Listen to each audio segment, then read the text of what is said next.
part of the idea behind putting the session together had to do with the fact that so many of the peace building and reconciliation programs in different parts of the world have to do at their root with bringing people from different communities together.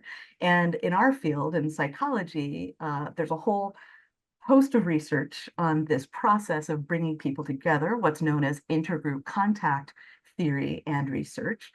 And basically, the tenets or the ideas underlying this approach is that by having members of different groups engage with one another, we might be able to improve their attitudes towards each other or reduce prejudice. And there have been decades of research showing that the more contact members of different groups have with each other, what we would call intergroup contact, the lower the prejudice or the less prejudice they feel towards each other.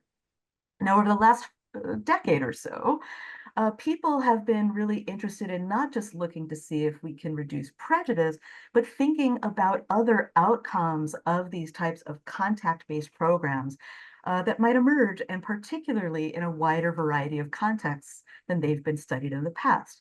So in addition to reducing prejudice, there's research to suggest that more contact between groups is associated with lower levels of threat.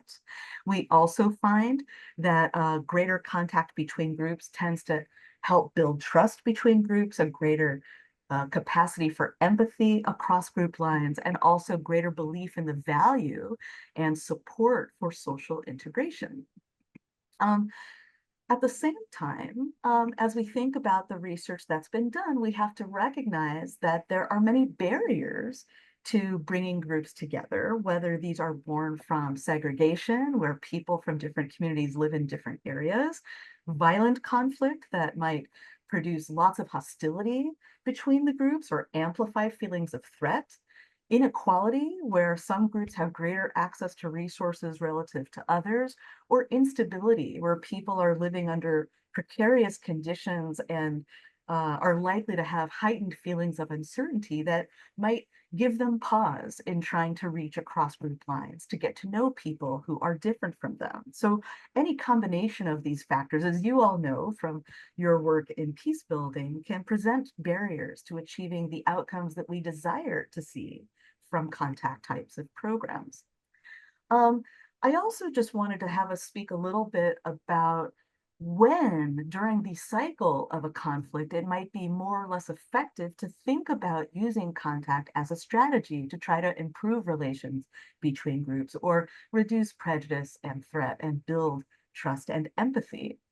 What I often tell people is, during the midst of violent conflict and the height of war and crisis is probably not the best time to think about contact as a strategy. I would in fact say when there's current active violent conflict, peaceful coexistence would be a great goal to work towards rather than encouraging members of different groups to engage with one another. It might just be too volatile and too challenging for that contact to breed the types of outcomes of trust and empathy that we care most about. Instead, I would recommend either during periods of greater stability before violence breaks out or following violent conflict when societies are in a stage of post-conflict peace building, looking toward the future and trying to envision how we might live together as members of different communities as part of a shared society. I would say those points are more likely candidates for implementing contact-based types of programs. I also just want us to think about what is realistic to achieve as an outcome of contact programs, especially when we think about the fact that members of different communities may have been in protracted conflicts for very long periods of time. It's unlikely that a short-term intervention that brings them together will undo the effects of those histories or legacies of conflict. Relatedly, we can also think about how, especially when there's overt prejudice or animosity between the groups, getting people to a more neutral place where they're at least feeling less animosity, less hostility, and more willing to tolerate each other is still movement in a positive direction, even though the outcome itself may not be positive right? Ideally, of course, we would love for everyone to want to welcome each other, include each other, and commit to a shared future. But in the short term, getting people from hostility and animosity to tolerance of difference might still be a worthwhile goal, depending on the context in which you're working. Um, so we can also think about the types of contact strategies that might be particularly effective depending on the context in which we're working and the types of outcomes we hope to achieve. You can imagine how many programs that are structured around dialogues between groups to talk about the nature of the conflict or what produces hostilities between the groups could be effective in some contexts. Having, real deep conversation about the points of conflict between us might help us to resolve or at least acknowledge some of our differences. But you can also imagine how those types of conversations are sometimes difficult and fraught with tension, where each side might want to feel heard and may not agree. That could potentially exacerbate tensions between groups.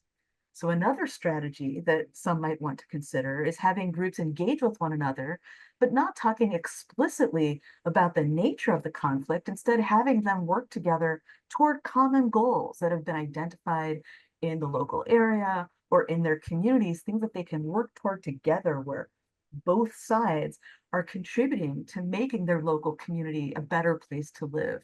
That might be another useful strategy to try to move forward. So now that I've given just this kind of brief overview of some dimensions that we want to think about from the research literature on intergroup contact and how they might be usefully applied to the realm of peace building programs, I want to highlight just two more things. One, some of us, including me and Leora, have worked to develop guides or toolkits to help peace builders and practitioners learn some of the insights from the research literature on intergroup contact to think about how contact-based programs designed to promote peace building can be designed and implemented in a range of settings. So these are both freely available to you. Feel free to reach out if you would like access to the links where you can access these free guides. But for the moment, it is my pleasure to introduce today's panelists, who will each be sharing a bit of research focusing on the evaluation studies they've done of peace building programs that were built growing from the premise of promoting contact between members of groups in divided societies.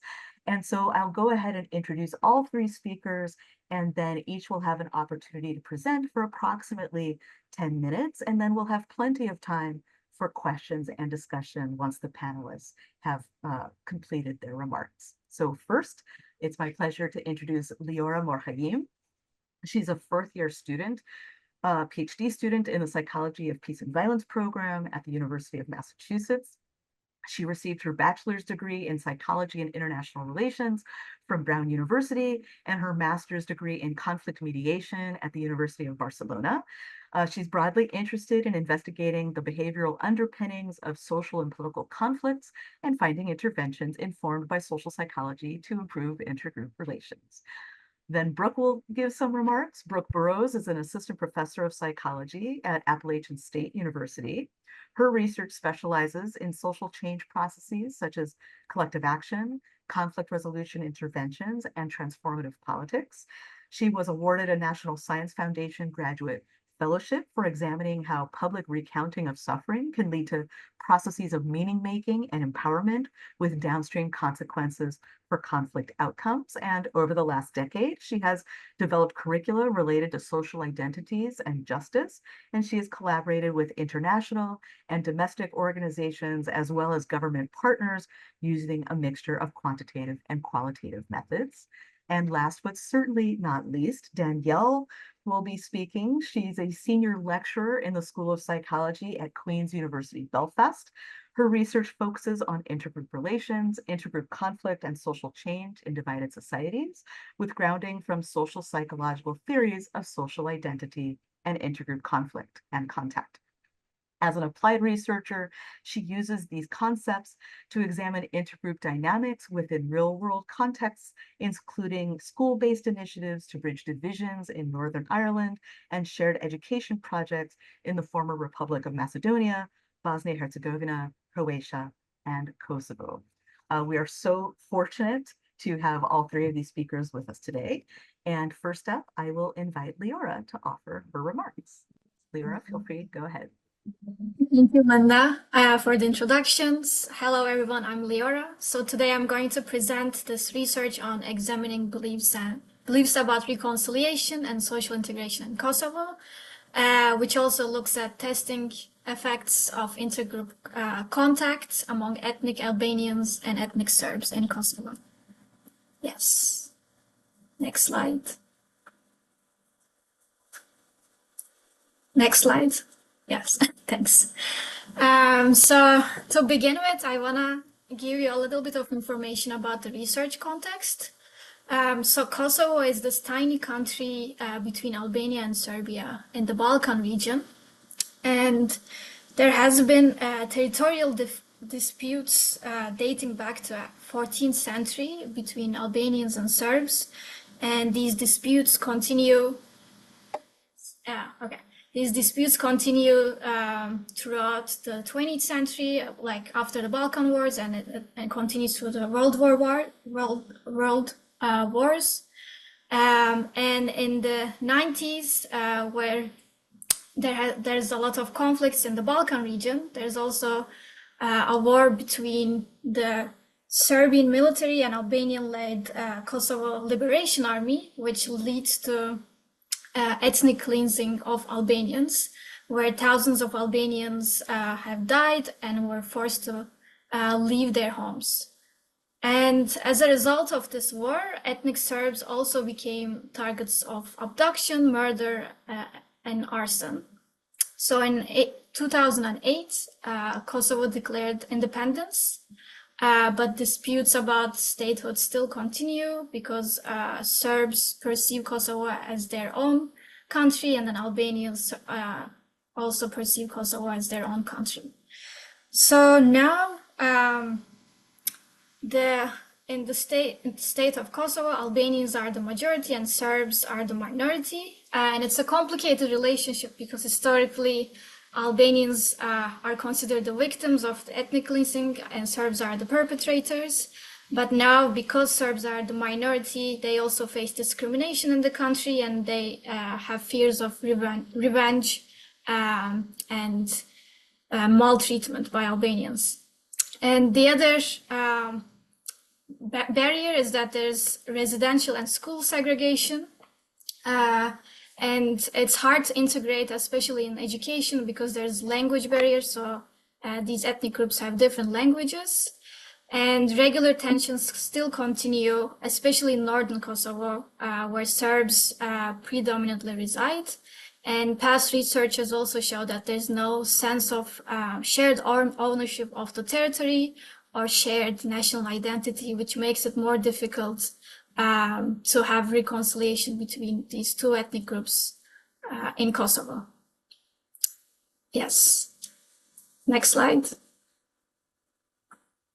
Okay, so in this research, we wanted to find out how intergroup contact in this post-conflict Kosovo influence beliefs about reconciliation, specifically whether it's necessary and whether it's possible, and also certain other outcomes regarding social integration and intergroup attitudes. And we also looked at, because of the special complicated dynamic between Albanians and Serbs, we looked at whether there's ethnic differences regarding their beliefs and intergroup attitudes. So we conducted 2 studies in collaboration with International Organization of Migration, specifically with their Kosovo office. So study 1 was a correlational survey data. And then in study 2, we evaluated a contact program which brought together ethnic Albanians and ethnic Serb youth in Kosovo. And we did pre-post comparisons, which I will explain in the later slides. Okay, so to begin with, in study 1, it was a huge general population survey, consisted of 698 participants after some exclusions, and there were representation of both Albanians and Serbs who live in Kosovo. And this was an online survey distributed through Facebook and other social media. And the results show that, first of all, to begin with, like baseline, relative to Kosovo Albanians, Kosovo Serbs are more likely to believe, significantly more likely to believe that reconciliation is necessary, but they are significantly less likely to believe that reconciliation is possible. And also, they have less positive interethnic contact compared to Albanians. And then we looked at impact of interethnic contact experience on these different beliefs and attitudes. So results show that contact experience significantly and positively predicts beliefs that reconciliation is necessary, it's possible, and also social integration is valuable. So this means that people who had more positive interethnic contact experiences are more likely to think that reconciliation is necessary and that it's possible, and also social integration is valuable. And we also looked at whether there are ethnic differences for this relationship, and we didn't find any interaction effects, meaning that both Albanians and Serbs, among both Albanians and Serbs, this association was significant. Okay. So the study 2 was about evaluation of a contact program. So the aim with this study was to test directly how reconciliation beliefs and intergroup attitudes change through participation in a contact-based program. So IOM Kosovo, with the help of a local Alpine club, organized 3-day outdoor camps for Kosovo Albanians and Kosovo Serb youth. So they camped together and did a variety of activities like mountaineering, climbing, biking, which aimed to enhance feelings of mutual responsibility and interdependence. So there were also activities specifically designed to enhance interdependence, like building mountain shelters that they're gonna camp in for the weekend. And we wanted to evaluate this by specifically looking at change on an individual level. So we had to match pre and post data for these participants, and there were close to 100 participants in this program, but we were only able to match 50 participants' responses due to incomplete information about their emails and like contact info, which would help us to match pre and post data. So we also collected data from a comparison group with similar characteristics, with a sample of 88 people, also consisting of Albanian and Serb youth. And this was done to compare, to actually figure out if any change we observe for the intervention group is due to the participating in the program and not due to contextual effects. And both samples were ethnically balanced. And yes, next slide. So yeah, basically you can see the design here. We do a pre-test. Participants complete a survey before participating in the activities, and then they go to the camps. They do a variety of activities there, and then after the camps, we ask the same questions. And we ask these questions in the same timeline for the comparison group as well. Yes, next slide. Okay, so to continue with the results, first, you see that here we present the results for reconciliation is possible measure. So if you look at the gray line, which is the comparison group, there's no difference between pre and post responses, but then there is significant increase compared to the comparison group in the intervention group, which is colored by red. So which means that this program actually impacted people's beliefs that reconciliation is possible, which is important. And we also don't see any difference for ethnic Albanians and Serbs. Yes. And before going into this measure, so we also looked at changes for whether reconciliation is necessary.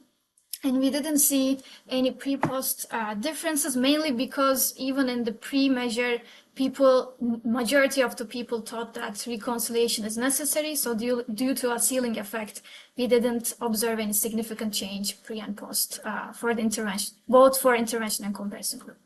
Okay, so now for the social integration is valuable group. So again, when you look at the gray line, there's no significant change pre and post for the comparison group who didn't attend the programs, but you see a significant increase for the intervention group. So people who participated in the program are more likely to believe post-program that social integration is valuable, which is also important for the peace processes in Kosovo. Yes. And I'm going to also present some other measures that we saw some important changes. So this is perceptions of similarity. So whether their beliefs that their own ethnic group is more similar to other ethnic groups in Kosovo regarding their morals and wishes for the future. So again, in the comparison group, we didn't see any change pre-post program, but in the intervention group, we see a significant change from pre to post program. So this measure is important also for the reconciliation process. So we see that people who engage in contact intentionally in these programs saw themselves as more similar to other ethnic groups. Okay, and lastly, I want to talk about this measure, which was more, which is, sorry? Okay, which is, thank you. Okay, so. I'm doing all right. What about you? Was this a question or? If you are not a speaker, if you could please mute yourself, that would be very helpful. Thank you. This afternoon. I will say again, if you are not a speaker, it would be very helpful if you could mute yourself. Thank you. Okay, so lastly for outgroup trust, so if you look at the red line intervention group, we see no significant change from pre to post program. But then something interesting is happening in the comparison group where people who didn't attend the programs, the contact program, are trusting the outgroup, the other ethnic group, significantly less post-program. So this could indicate that there are some contextual influences, maybe some tensions during the timeline of this program that's impacting outgroup trust. But we at least see that among those people who participated in this contact program, their trust is not decreased. So this is also an important finding, which also shows the importance of having control groups or comparison groups when we do these evaluations. And again, we didn't observe any significant ethnic differences with this effect. Okay, next slide. Yes, so to conclude for key takeaways, we see differences among Serbs and Albanians for these measures on reconciliation beliefs and prior interethnic contact experiences, but we didn't observe any significant ethnic differences regarding intergroup contacts' impact on these beliefs and attitudes.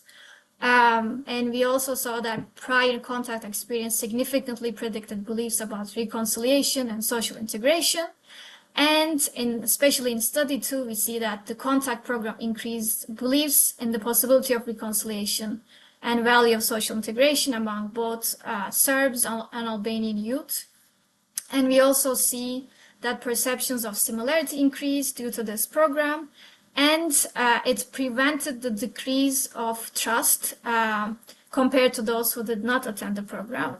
So lastly, I want to say that it is, especially in these segregated societies, it is important to implement contact programs that makes an intentional effort to bring people from different ethnic groups together.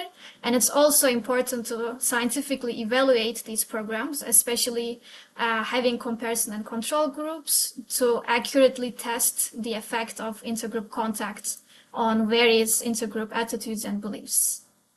And lastly, next slide. Yeah, I want to thank my collaborators.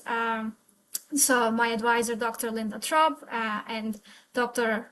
Donna Maloku, which we wrote a paper which was accepted to European Journal of Social Psychology about this research. And I want to thank Svetlana and Igor in IOM Kosovo office, who really helped me collect these data and also implement these activities, and my research assistant Adina, who helped me with organizing the data, and IOM and Pristina Alpine Club, who actually organized the whole activity for intergroup contact. And thank you all for attending this session. Thank you so much, Leora. I'm in the interest of time, I'm going to encourage us to hold our questions until we have time for a broader discussion, and I will now invite Brooke to proceed with her comments. Great, thank you so much. And I think you'll see that there's a lot of overlap in both sort of the geographical context of the research I'm going to present, as well as some of the study methodology and design that Leora just spoke to. So I'll be talking briefly about a research article published in the Journal of Peace and Conflict with colleagues on changing attitudes versus conflict controls, evidence from youth peace camps in Bosnia and Herzegovina. So the research context is also in the Balkan region. And in this time in 1992, during the Bosnian War, ethnic nationalism really culminated in mass violence, with some 250,000 deaths being estimated. And even to this day, despite there being the Dayton Peace Agreement in 1995, which brought a fragile peace to Bosnia and Herzegovina, with a shared coalitional government, the country still remains segregated by ethnic and religious relations, with the largest ethnic population being Bosniaks, which are majority Muslim, Serbs that are Orthodox, and Croats, Roman Catholic. So as the background of this project, there was a USAID and 6 peace-building NGOs that came together to really develop a whole community approach, thinking about how do we bring many different stakeholders, specifically youth in different religious contexts, to really think about what social cohesion and societal transformation could look like in Bosnia and Herzegovina. And again, the focus was on trust building, especially with youth coming from these different ethnic backgrounds.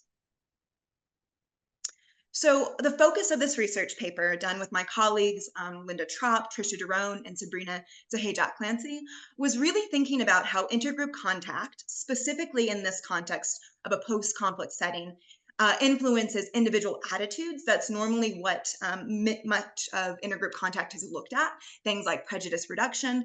But how does it influence those attitudes in contrast to broader conflict construals?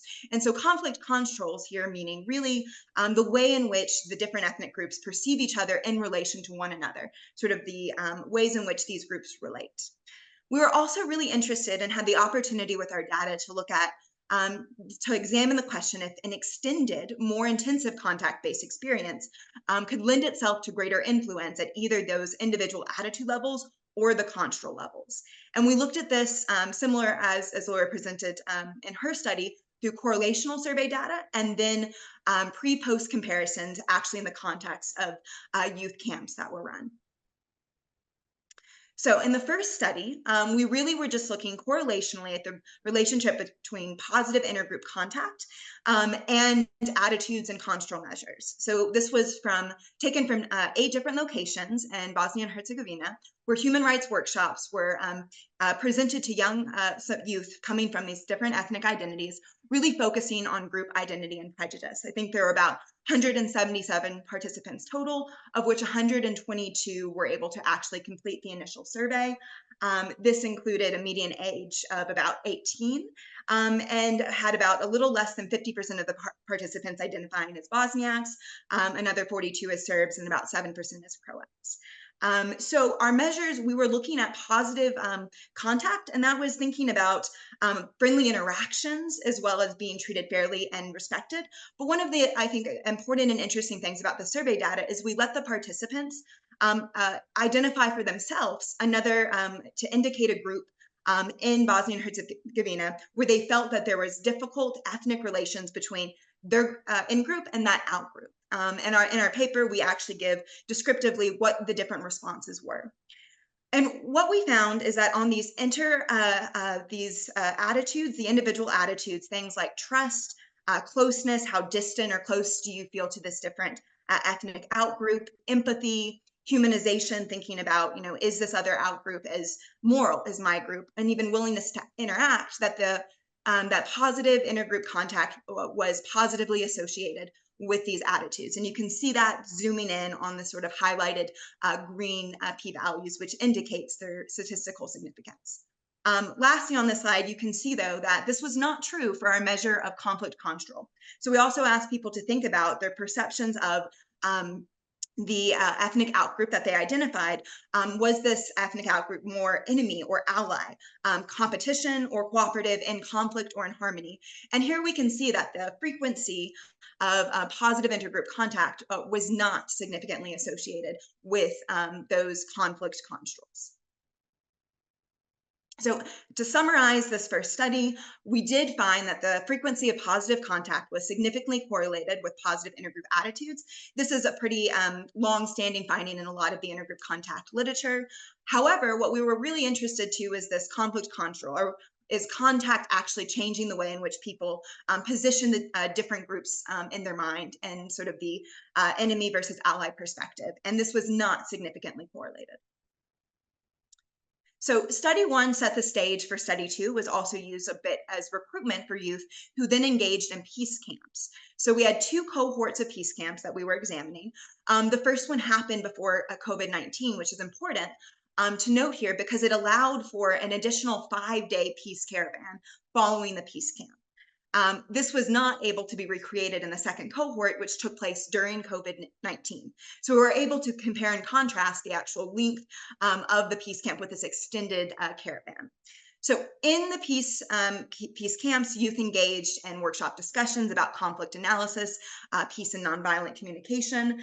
There's about 48 participants total who were able to do both the pre-post tests with similar demographics as study one. The peace camps involve both structured and unstructured activities, some specific to thinking about conflict, but some more around that cooperative, goal-based building. And that was particularly true for cohort one, who was doing the peace caravan, which gave them 5 days to travel the country together, actually interviewing other folks in Bosnia and Herzegovina as well. So again, the peace camp was recruited through social media, schools, the previous human rights workshop I talked about. Here you see again, the 48 peace camp participants were pretty equally divided between cohort one and cohort two. And the results sort of had two phases. One was a test for the replication of study one, this correlational design. And the second was to actually look about individual change at the beginning and then at the end of the two cohorts. So here you see that the pre-post comparison, that scores on all of the intergroup attitudes increased following the camp intervention. So you can see that closeness, empathy, willingness to interact with the outgroup all increased following the peace camp. And additionally, there was a significant interaction between time points, so pre and post, and also by cohort. So here we see the cohort one that had the extension saw a greater increase in trust and humanization than cohort two without the extension. That said, you can see particularly for humanization that the starting point for sort of the humanization, the mean of responses was already pretty high. And so it's important to keep that in mind when thinking maybe this is less to do with the extension really providing robust evidence that it increased these scores, but more that cohort two just started already with a greater sense of humanization as well. Next slide.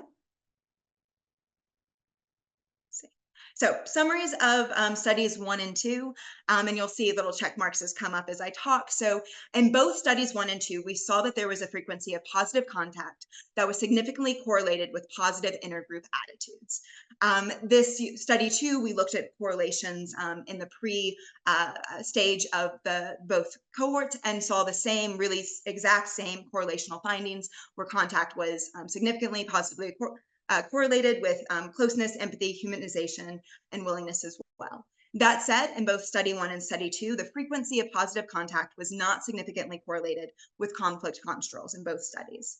And finally, looking at the extension, this peace caravan, thinking about if being in this more intensive, interactive environment for a longer time had a stronger influence on positive intergroup attitudes, we found partial evidence. We did see those significant increases in trust and humanization just for cohort 1, but it didn't carry for the other attitudes as well. And we also looked at the cohort 1 with the extension had a stronger influence on reducing conflict construals, and that we did not find evidence for. So across both cohort 1 and cohort 2, there was no increase in sort of perceiving the outgroup in a more positive or cooperative light. And so a few key research takeaways. So consistent with intergroup contact literature, more frequent positive contact was indeed significantly positively associated with more positive individual attitudes. However, in the short term, we do see a potential limitation of the power of contact, such that even with the peace camps and even with the extended peace camp with Caravan, although these positive intergroup contact relationships to individual attitudes was still significant, it was not able to tap into the broader construals of conflict or how the different groups related to each other in society. And this is perhaps not surprising. I think these you can think of in conflict areas where there's been longstanding histories of tension and challenge, that it would potentially take more time or even more robust interaction engagement consistently to really change into these more ingrained group attitudes. So at least, and with that, I'll close up and let our next speaker, Danielle, take the stage. Thank you. Thank you so much, Brooke. Apologies for the preview of your slides, Danielle, but feel free to take it away. Okay, so what I'd like to talk to you today, after we've heard these beautiful presentations from Leora and Brooke, is a large-scale contact program that has rolled out in Northern Ireland called Peace for Youth. And this is a program that was conducted within Northern Ireland as well as the border counties of Ireland. Next slide. So most people know to varying degrees a bit about the conflict in Northern Ireland. So it's easiest to kind of provide with a baseline before we get started, going through a little bit more of the complexities within the programs themselves. It's important to know that the conflict that's within Northern Ireland is incredibly complex. It's a mix of historical, political, and social issues. And a nice, easy way to understand it is that you have two different attitudes about the future of Northern Ireland. The first is coming from a nationalist or Republican viewpoint who are seeking unification with Ireland. So they're seeking Irish unification. They'd like Northern Ireland to be unified with the Republic in the South. They are predominantly drawn from the Catholic community. The second group of people you have are unionists and loyalists. They wish to maintain British rule. So they want to maintain a union with Northern Ireland to Great Britain, to the monarchy. These individuals are predominantly drawn from the Protestant community. So while most people use the shorthand of talking about Catholics and Protestants, it's not a religious conflict per se, but they do serve as easy markers and identification tags when we're talking about it. But within Northern Ireland, we talk about it as a Catholic community. So we're talking about that nationalist, Republican, Catholic, and the Protestant community, unionists, loyalists, Protestants. The history of the conflict is incredibly long-standing, and depending on the historian you're talking to, they could say it's 400 years or 100 years or 1,000. But what we can talk about is the most recent troubles. And that was the 3 decades of violence that was carried out primarily by paramilitary groups from 1968 to around 1998. The Troubles killed over 3,600 individuals, with more than 40 to 50,000 individuals suffering indirect injuries, and loss of loved ones predominated.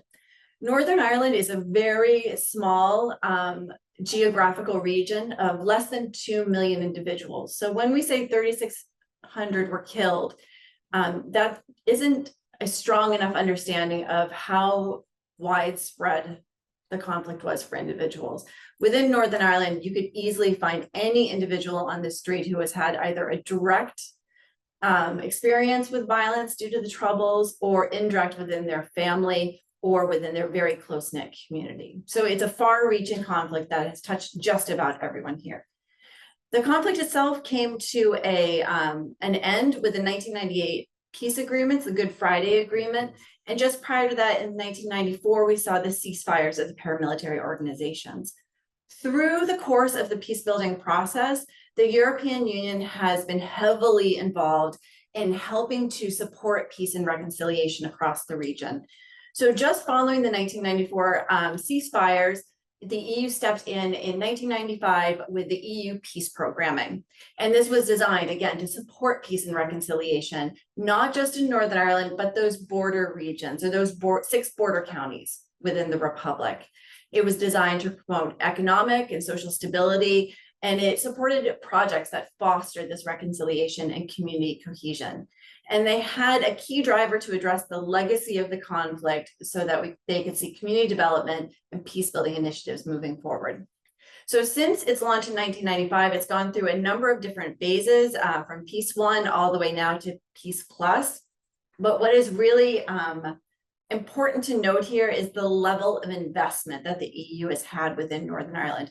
And through these 5 phases, it totals over 3 billion euro that has been invested in Northern Ireland and this peace building initiative. Next slide. So what I want to talk to you today is about a program that was run through Peace 4. So Peace 4 ran from 2014 to 2020, and it had a number of specific themes and objectives that it was trying to reach. And a number of these focused directly on children and young people. The one that I want to talk to you about is specific objective 2.1, children and young people aged between 14 to 24 years of age. 36 million euro was invested in this program, and it was a really unique program in comparison to the other ones.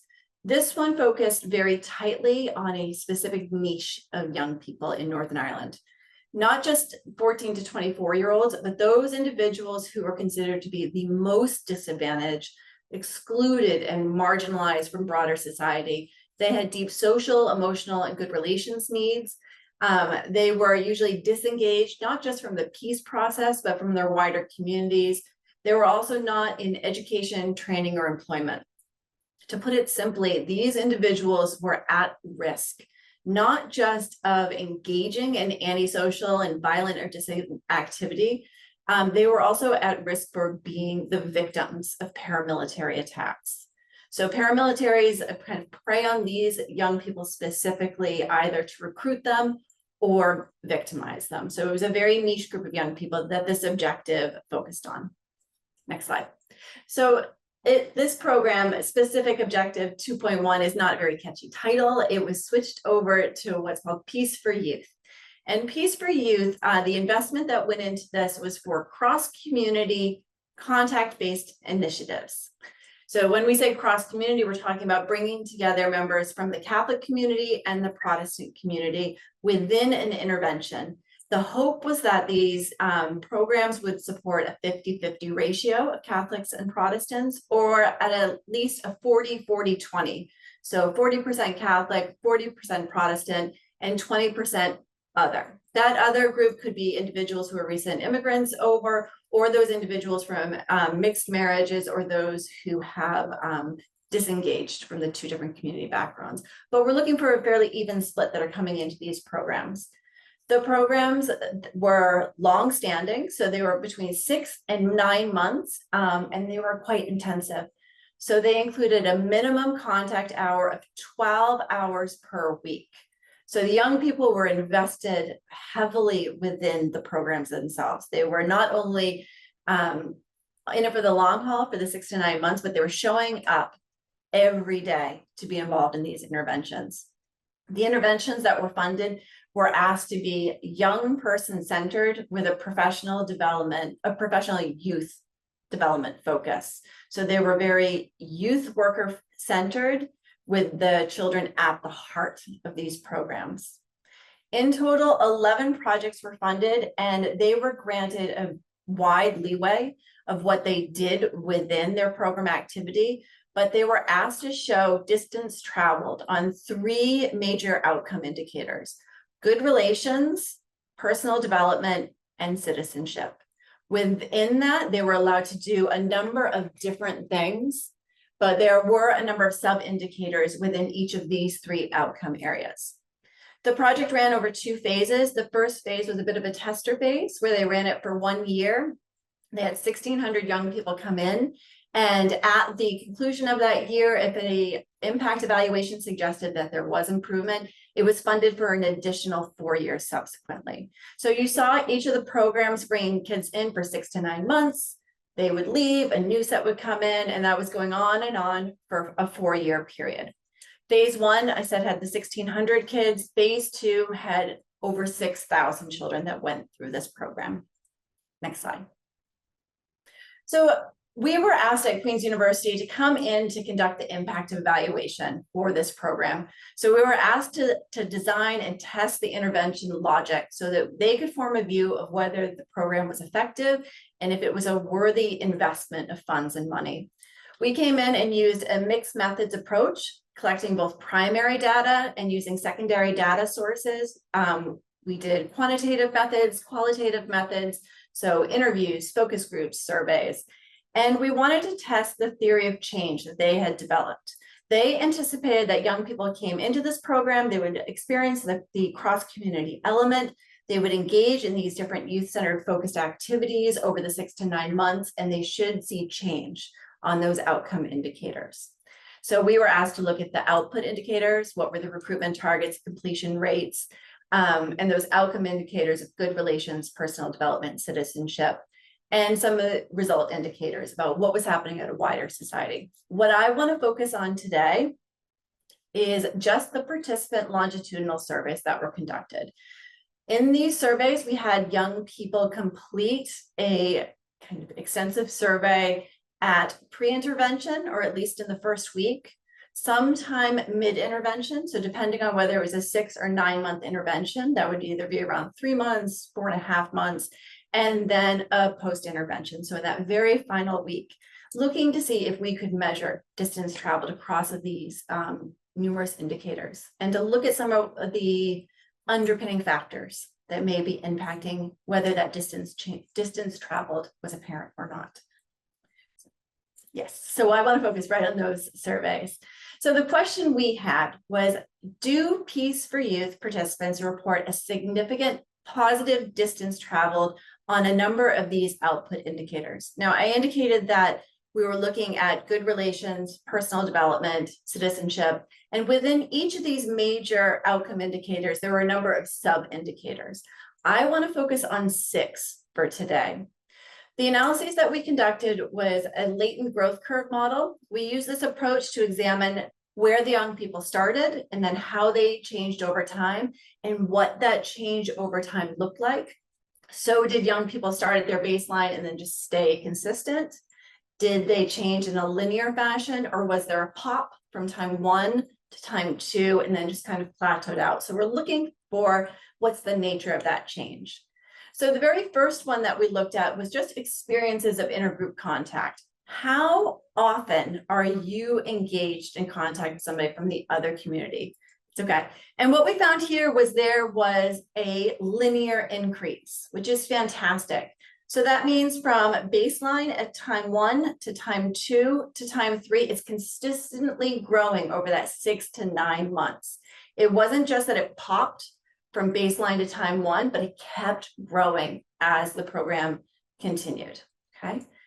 In terms of good relations, we found that out-group attitudes, so attitudes that you hold towards the other community, and then whether or not you want to engage in the future with more contact with these individuals, both of these two indicators showed an intervention increase. So there was a real pop from time 1 at the baseline to time 2, and then it held consistent after that one. So a nice pop that was going, but again, positive distance traveled. For personal development, we take a look just very tightly at leadership skills and self-confidence. And what we find for these two outcome indicators is a linear increase. So it continues to grow strength on strength across the course of the 6 to 9 months in the positive direction that we would expect and hope to find within these programs. And then finally, for citizenship, we looked at civic engagement. So the extent to which young people were willing to take part actively within their communities, to vote, to engage in a protest, to contact their local representatives. And what we find for civic engagement is that there is an intervention increase. So there's a big pop from time 1 to time 2 and then stays consistent afterwards. But again, positive distance traveled for all 6 of these indicators. I should say of the 36 indicators, 34 of them showed this positive distance traveled. So there was a clear impact of engagement in this program across this time span that we're talking about, those 6 to 9 months. But we wanted to go just a little bit further and take a look to see to what extent is the increase in intergroup contact associated with these outcome variables. So is it the contact that seems to be pushing all of these positive effects that we're seeing? So again, what we did here was that latent growth curve model. And what we find is that for good relations in terms of outgroup attitudes and future behavioral intentions, yes, it was the increase in contact that's associated with the positive distance traveled. So it was the nature of that positive contact they're having in the program that's pushing these outgroup attitudes and future behavioral intentions, which is obviously fantastic. In terms of personal development, when we think about leadership skills and self-confidence, these aren't directly about how you feel about the other community, but what we find for these two is, yeah, it was the positive contact in the program that is pushing the growth on leadership skills and self-confidence. And then finally, for citizenship, to the extent to which they are now wanting to engage with their community, get involved in politics, not surprising, yeah. It's the increase in contact, and that's what's associated with the positive distance traveled for these 3 outcome indicators, or these outcome areas and their subgroup indicators. So what can we draw from conclusions for this? Well, we can talk about this at a couple different levels. We've got undeniable evidence from the participant surveys that they completed that these funded projects have positively impacted the lives of these young people for the better. Young people showed growth, like I said, on all but 2 of the 22 plus indicators that were within there. So there was considerable impact that the project had on the very specific kids that they were working with. So a positive sign for what's happening in this program and the investment of money that the EU put into it. Next, what this is important to know is that this undeniable evidence helped to support the development of the Peace Plus youth program. That is the current wave of EU money that's coming in, and the very last one, unfortunately, because of Brexit, that we're seeing coming in. There's now a budget allocation of 47 million euro that is going into the same group of young people, these marginalized, hard to reach kids who are pulling away from society and are at risk. We see this beautifully funded, this beautiful program that ran in Peace 4. There was positive outcomes, and we were able to show this evidence, and now we can see a subsequent program being run to support these young people. So theoretically, the findings suggest that positive contact, that growth in contact is what is really important here. So it's not that contact or that you're interacting with somebody who's other or different from you is foregrounded with these programs. It was a part of the skeleton of the program. It just was what was happening. And there wasn't necessarily always a focus on the cross-community element. It just was part of the structure that existed. And that is really exciting because we see growth on all kinds of different areas within this program. So theoretically, this is really exciting because we're going beyond prejudice to see what contact can do. And practically, this tells us that contact itself can be a framework for community programs. It doesn't have to be what's at the foreground of it. It can be just what is and what we do. And there are other programs in Northern Ireland that look like this, where contact is just what's happening. It doesn't necessarily have to be talked about all the time. And one of those is shared education. The education system in Northern Ireland is 94% segregated across Protestant and Catholic schools. Shared education brings partnerships of those schools together so the kids can mix and learn together. And we're seeing that same thing. The reason to have the program was to have more resources and support available for the kids. But the reality is, in the background, it was all about bringing those kids together. And we see positive growth in that one as well. What this also highlights, and I think is important to note, is the importance of a really robust and rigorous evaluation. In Northern Ireland, there's often been, and I know this is also true in other locations, there's a real culture of light touch evaluations, where organizations will come in and maybe do a case study, or maybe just kind of a discussion point, maybe an interview or a focus group here and there. And they might have great insights that they're offering to the funders about what's happening.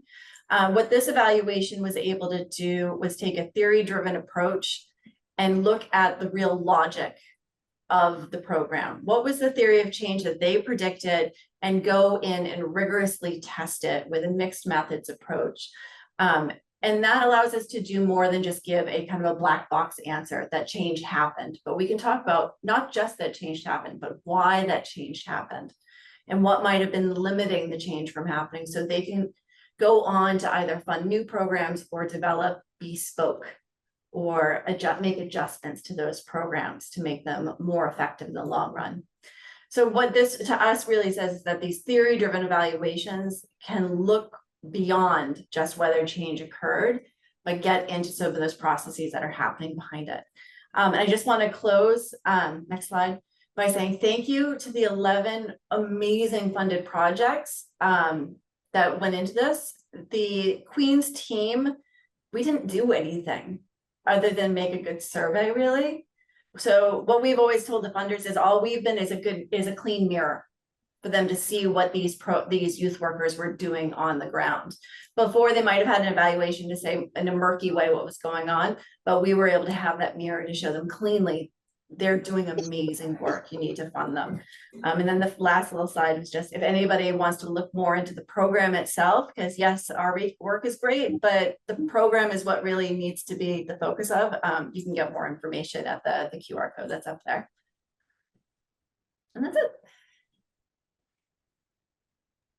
My goodness, thank you so much to all of our esteemed panelists for sharing all their insights and experience. As Sasha Burgos also wrote in the chat, please put any questions you might have in the chat, and we can reserve the next 15 minutes for any questions that you might have. I will put the QR code back up, or at least do my best to do so.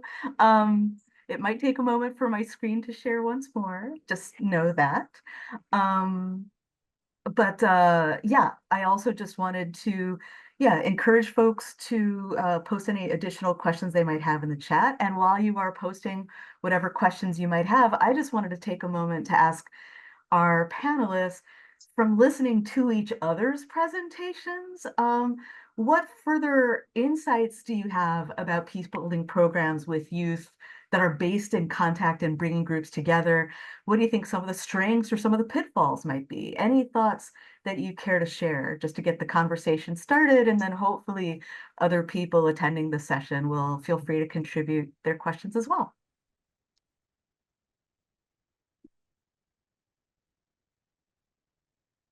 I know I have a question for the other members of the panel. As much as the troubles is discussed a lot with young people here, and as heavily divided as our society is and as segregated as the schools, young people don't think it has anything to do with them, because the troubles was your history. And for the Peace Baby generation, those born after 1998, they don't know it. It's just, so they have a real kickback to people talking to them about community conflict. And I was wondering if you guys had that kind of same experience with some of the programs that you guys were working with as well, because we know young people here are just like, it doesn't matter. When we know it does. Yeah, I can jump in addressing this, and I think also address Linda's question a little bit. I think one of the things thinking about this sort of evaluation work where you have these large scale intervention programs with multiple stakeholders over long periods of time is it's really interesting sort of when the research comes into it. And so here in the project I discussed in Bosnia and Herzegovina, I was fairly much on the back end with doing data analysis. So I wasn't on the ground in the way it sounds like maybe Danielle, you were. And so I think that's one thing that, broadly speaking to Linda's question, is thinking about as you plan out these evaluations and who's involved and who's looking at the data, when different people are involved and what knowledge we hold. So we had a colleague and collaborator, Sabrina Teja Clancy, who was really fundamental, bringing in her experience on the ground in Bosnia and could better address that. That said, in another youth intervention program I've worked on in the context of New York City, really looking at gun and gang violence with young New Yorkers, particularly young Black men, I think that even when there is initial apathy, I think the apathy came from being presented with a lot of narratives that didn't make sense or relate to them as far as relationships between the criminal justice system with police. But when given the opportunity to actually self-explore some of these themes around conflict they were facing, I think that apathy really switched. And so I think that to me was kind of a driving piece of the importance of really working with youth to say, what are you aware of? Where are you coming from? Because again, I think sometimes what gets perceived as either disengagement or apathy is coming from a place of what has been top-down narratives that actually don't relate to a lot of youth. Yeah, we have similar views about both Danielle's question and Linda's question. So we covered Linda's question on like the strengths. Having a little challenge hearing you, Leora. Okay, how is my voice now? Much better. Okay. Yeah, so to begin with Linda's question on challenges with doing these evaluation studies, I would say similar to Brooke that, you know, we kind of also, to what Danielle said, we're kind of at the back end of these programs, especially when these programs happen far away.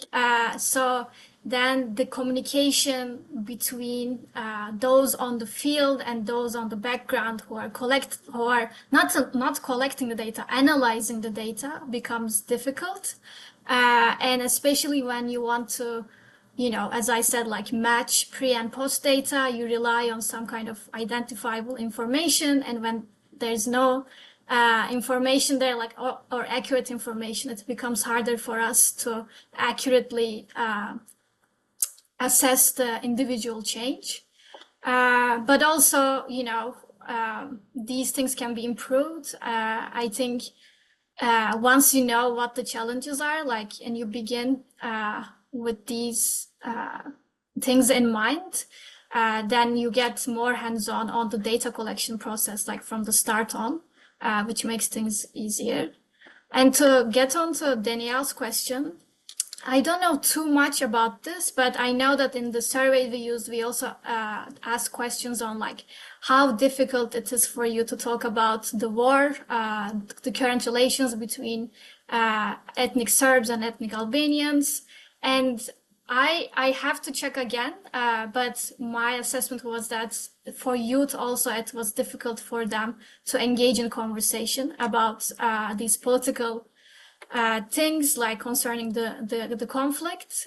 So, and it's also still fairly a new conflict, I would say, like at the end of 90s. And as I said, the tensions still continue, especially in northern Kosovo. So I think the youth are still involved in this conflict. Thank you so much. I just do want to highlight what I've heard some others say so far, which is, at least from the perspective of us as researchers, the earlier that we can get involved in understanding the nature of the project, the design of the project, but you know, before any project is implemented, it's better to get people involved in evaluation, like on the ground, involved in the discussions, so that we can do our best job of helping program implementers or implementing partners highlight the successes that will likely grow from the programs you implement. If we're involved after the fact, we have limited ability to provide the types of input that would help us analyze data in a way that will make the most compelling argument for your programs and why you need future funding. So I couldn't resist the opportunity to highlight that point because I do think it is so terribly important. But now I want to be sure to save time to address some of the questions that people have been posting in the chat. We have one from Jonathan. Thank you for your interest in this work, Jonathan. And he asks, has there been any research done on long-term outcomes on behavior changes due to contact programs as opposed to short-term attitudes or evidence of persistence of attitude change post-intervention over time? I'll just actually offer some brief comments based on some evaluation research that we did in Rwanda. Unfortunately, we only had long-term responses 1 year later from one cohort because it was a 2-year funded project. And so for people who participated in the first cohort of contact programs between survivors and perpetrators and bystanders of the '94 genocide, we were able to follow them a year later and still had funding to do so. And we actually did find that the same types of outcomes in terms of greater willingness to trust across the lines of difference, in terms of willingness for future interaction, believing that people in Rwanda can generally be trusted as well, not just trusting people who might be bystanders or perpetrators of the genocide from the perspective of survivors. We did see the continuation of those positive attitudes and behavioral intentions, willingness for social integration. But one of the challenges is having on the ground observations of actual behavior. Part of it is really limited by funding for the project. So both in terms of the scope of time that projects are given, I often highlight that I think organizations should be given 5 years of funding rather than 2 years at a time so that they can really implement and then chart long-term changes. But it's a real limitation to a lot of the work in this area just because of the cost for such monitoring. Do others on the panel wish to address the issue of longitudinal studies or effects over time? Danielle? You look like you're not muted, but we can't hear you. No, still can't hear you. Okay, someone There else. now we can hear you. Okay, Yeah. I was gonna say, I'll admit defeat on this one. Of any program, I've got a 4-year program with immense funding, and we couldn't do it. Of the 4,000 kids that we sent these surveys out to, every single one of them got a 12-month post kind of text from us saying, hey, complete our survey, and we got 50. It is incredibly difficult to get those long-term ones, especially with this group of kids. A lot of them had burner phones. There wasn't a way to kind of keep touch with them. And the kids that may have still been in contact with the programs, they're maybe not the ones that you want to hear from. So we tried, and it's a very, very challenging thing to do, but it's research that's desperately needed to show the impact of these. Thank you. A challenging question put forward by James, talking about civil war in India known as tribal Christian or Meitei Hindu. Many children become orphaned. How can we help them with schooling? Many youth take arms to defend their land. Young girls selling their bodies to support their families. How can we help youth to overcome these challenges? One of the issues that comes to mind for me, if I can just offer some comments, and I'd love to hear from our panelists as well, from other type of consulting work that I've done with international non-governmental organizations, what I've found is that oftentimes there are different branches of the organization where one might be focused on international development or economic development, and another might be focused on social cohesion. And what I've tended to propose is that we should actually be thinking about how to implement development programs that promote resilience for the community and economic advancement, infuse those programs with insights from the intergroup research literature and everything that we know about contact and building social cohesion so that we're working at those mutual goals at the same time. And I think of this as a psychologist in terms of human motivation, that it's often hard to get people to participate in a program that has to do with conflict or peace building when they can't put food on the table, when their families are in dire need of basic amenities like shelter or housing or clean water or whatever it happens to be. So what if we took the approach of trying to incorporate programs designed to build hospitals and schools and create clean water supplies where people from different communities are working together to build and learn how to work together through that process, and then are able to see reflected in their community the outcomes of working together and that everyone can contribute to the greater good. I think that has some potential, but I'd love to hear from others very briefly. Oh my goodness. I know. 'Cause we have a Time is bunch so of bad. other- So very quick, I just put in the chat to this question, exactly to Linda's point. A good colleague of mine who is from Rwanda wrote a really lovely sort of participatory research paper working with youth in Rwanda, but thinking about what that means in the context of being in the global South, navigating some of these really strong economic challenges as well. And so developing a more participatory framework. And I think this is a direction where I see a lot of really powerful intervention work happening from the ground up. Anyone else wish to offer a brief remark before we go to the I was next? gonna say that, so Northern Ireland on just actually the other day put out a new program for government. So they're now starting to think about, well, what's the next stage for peace building in Northern Ireland? And what they're trying to do is think about it as a whole systems approach. So things like good relations is just one element of building a better society, but trying to embed those values in all dimensions of government. So whether it's economic or social, so having everybody with joined up thinking. But you need government on board with that idea. And it's important to have academics at the table to be able to say, these are the things we know, these are the ways that we can help you. And not all governments are open to that, but when they are, I think we have a space that we can really do some good to help. And I apologize in advance. I see that there are other comments below, but I just want us to get to one more question, which is I think all that we have for time in our session, from Asli, thanking us for the presentations, and a question for Danielle, whether there's any evaluation from the youth workers in Peace for Youth programs on their experiences, and that it would be interesting to discuss, you know, since in a lot of cases, young people tend not to respond to intervention. So how about the people working in these programs? That is easy. Yes. Yes, if you were able to go into any of those reports, we tried to do a really broad aspect. So we got the kids, yes, but then we wanted to look at everything that was impacting the program from the outside. So we had annual focus groups with youth workers. I can only say that, well, I think all these programs have an idea of what they want to get at the end of it, but sometimes the most beautiful outcomes are ones they don't expect. And what we think Peace for Youth, more than all of this great stuff that it had for the kids, was the development of a huge youth worker force that knew what they were doing and could tackle tough questions.